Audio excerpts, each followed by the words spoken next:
Let's see this question. The question is find the mismatch pair. Again हमें यहाँ पर 4 options given है, इसमें से जो भी इनकरेक्ट या मिसमैच्ड है वो आइडेंटिफाई करना है. तो अगर हम ऑप्शंस को देखें तो रेस्पिरेशन गिवन है, ईटीएस के बारे में बात की है, Krebs cycle and again link reaction. तो मल्टीपल कॉन्सेप्ट्स यहाँ पर यूज होने वाले हैं. एक कॉन्सेप्ट जो यहाँ पर यूज होगा that is basic introduction to respiration. Basic introduction to respiration. दूसरा कॉन्सेप्ट जो यहाँ पर यूज होने वाला है वो है सारे स्टेप्स जो कि एरोबिक रेस्पिरेशन के अंदर आएंगे. तो all steps of aerobic respiration, जिसमें लिंक रिएक्शन, क्रेब्स साइकिल और इलेक्ट्रॉन ट्रांसपोर्ट सिस्टम आ जाएगा. तो अगर हम सारे ऑप्शंस को देखें और इनकरेक्ट आइडेंटिफाई करें, सबसे पहला रेस्पिरेशन जो है वो रेसिप्रोकल है फोटोसिंथेसिस का, क्योंकि अगर हम रिएक्शन देखें तो फोटोसिंथेसिस में क्या हो रहा है, CO2 और वाटर ये कंबाइन हो रहे हैं और इससे अल्टीमेटली क्या बन रहा है, ग्लूकोज और ऑक्सीजन रिलीज हो रही है.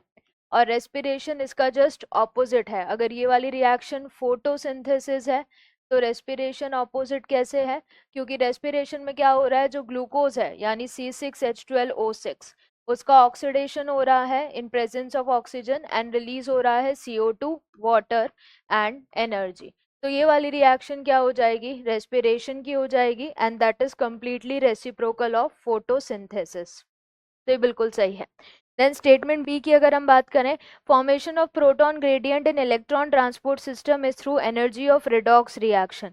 इलेक्ट्रॉन ट्रांसपोर्ट सिस्टम जो इनर माइटोकॉन्ड्रियल मेम्ब्रेन में है उसमें बेसिकली हो क्या रहा है, NADH प्लस H+ ऑक्सीडाइज होता है और बाकी जो कंपाउंड्स हैं वो रिड्यूस हो रहे हैं.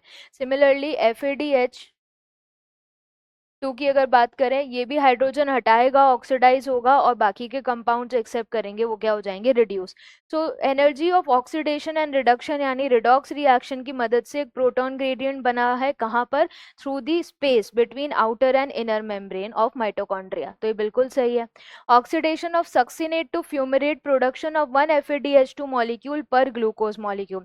जब क्रेब्स साइकिल में ऑक्सीडेशन हो रहा है, सक्सिनेट से फ्यूमरेट बन रहा है, तो एक FADH2 मॉलिक्यूल तो बनता है लेकिन वो पर ग्लूकोज मॉलिक्यूल नहीं होता, दैट इज पायरुवेट और पायरुविक एसिड. एक पायरुविक एसिड या पायरुवेट से एक FADH2. अब ग्लाइकोलिसिस में बनाए थे 2 पायरुवेट, तो उससे यहाँ पर कितने हो जाएंगे, 2. तो यहाँ पर ग्लूकोज मॉलिक्यूल एक नहीं आएगा, पर ग्लूकोज मॉलिक्यूल 2 आएंगे. तो उस रेस्पेक्ट में ये इनकरेक्ट है और यही हमारा आंसर है. ऑक्सीडेटिव डीकार्बोक्सिलेशन यानी जो लिंक रिएक्शन है उसमें पायरुवेट जो है 2 कार्बन कंपाउंड बनाता है. कैसे बनाएगा वो 2 कार्बन कंपाउंड, पायरुवेट में क्या होगा, डीकार्बोक्सिलेशन. पायरुवेट 3 कार्बन का कंपाउंड है, उससे CO2 हटेगा और जो 2 कार्बन का कंपाउंड बनेगा that is acetyl coenzyme A. तो ये बिल्कुल सही है. जो मिसमैच पेयर है वो है C. तो करेक्ट आंसर हमारा यहाँ पर क्या हो जाएगा, ऑप्शन C.